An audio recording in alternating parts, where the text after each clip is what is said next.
अथा पुत्रदा एकादशी महात्म्य। धर्मराज युधिष्ठिर बोले, हे भगवान, अब आप मुझे श्रावण माह के शुक्ल पक्ष की एकादशी की कथा सुनाइए।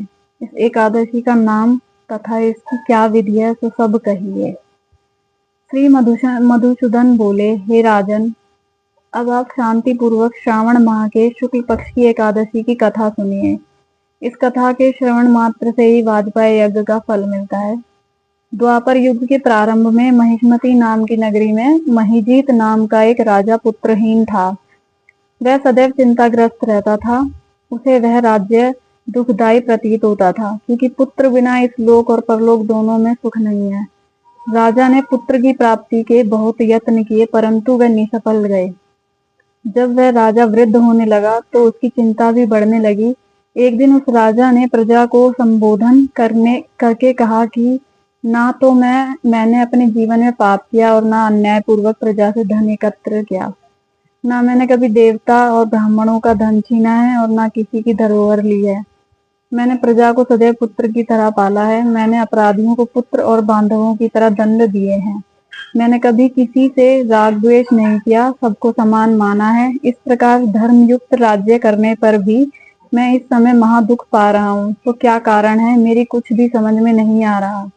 राजा महिजीत की इस बात को विचारने के लिए मंत्रीगण आदि वन को गए। वहां वन में जाकर उन्होंने बड़े बड़े मुनियों के दर्शन किए। उस स्थान पर वयोवृद्ध और धर्म के ज्ञाता महर्षि लोमस के पास गए।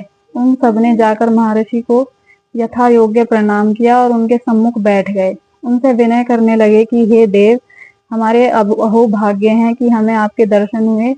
इस पर लोमस ऋषि बोले कि ब्राह्मणों, आप लोगों की विनय तथा आपके सद्व्यवहार से मैं प्रसन्न हूँ।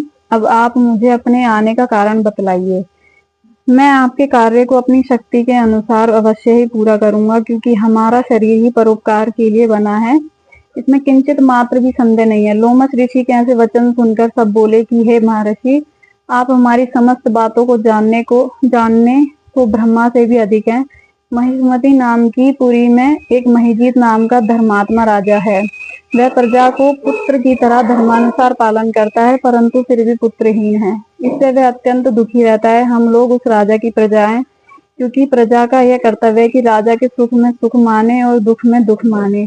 हमको उसके पुत्रहीन होने का अभी तक कारण प्रतीत नहीं हुआ। अब जब से आपके दर्शन करे हैं, हमको पूर्ण रूप से विश्वास है कि हमारा कष्ट अवश्य ही दूर हो जाएगा।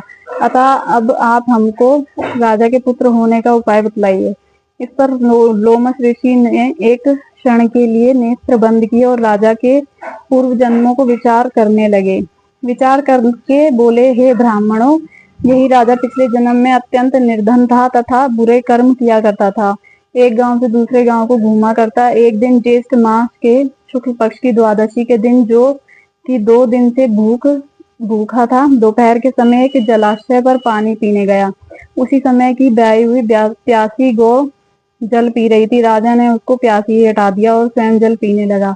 हे ब्राह्मणों, इसलिए राजा को यह दुख भोगने पड़ रहे हैं। एकादशी के दिन भूखा रहने से उसको राजा होना पड़ा और प्यासी गौ को हटाने से पुत्र के वियोग का दुख भोगना पड़ा। इस पर सब लोग बोले कि हे महर्षि, शास्त्र में ऐसा लिखा है कि पुण्य से पाप नष्ट हो जाते हैं, इसलिए कृपा करके अब आप राजा के पूर्व जन्म के पाप नष्ट होने का उपाय बतलाइए, क्योंकि इस पाप के क्षय होने से पुत्रहीन की प्राप्ति होगी। ब्राह्मणों के ऐसे वचन को सुनकर लोमस ऋषि बोले कि हे ब्राह्मणों, यदि श्रावण माह की शुक्ल पक्ष की पुत्रदा एकादशी को तुम सब लोग व्रत करो और रात्रि को जागरण करो और उस व्रत का फल राजा को प्रदान कर दो, तुम्हारे राजा को पुत्र रत्न पैदा होगा। मंत्रियों सहित समस्त प्रजा महर्षि लोमस ऋषि के वाक्य को सुनकर प्रसन्नता पूर्वक अपने नगर को वापस आई। और अब उन सब लोगों ने श्रावण मास के शुक्ल पक्ष की पुत्रदा एकादशी को लोमस ऋषि की आज्ञा अनुसार विधि पूर्वक व्रत किया और द्वादशी को उसका फल राजा को दे दिया। उस पुण्य के प्रभाव से रानी के गर्भ धारण किया और 9 महीने पश्चात उसकी एक अत्यंत तेजस्वी पुत्र रत्न हुआ। हे राजन, इसलिए इस एकादशी का नाम पुत्रदा पड़ा। जो मनुष्य पुत्र रत्न को प्राप्त करना चाहते हैं, उन्हें इस एकादशी का विधि पूर्वक व्रत करना चाहिए। इस व्रत के प्रभाव से इस लोक में सुख और परलोक में स्वर्ग मिलता है।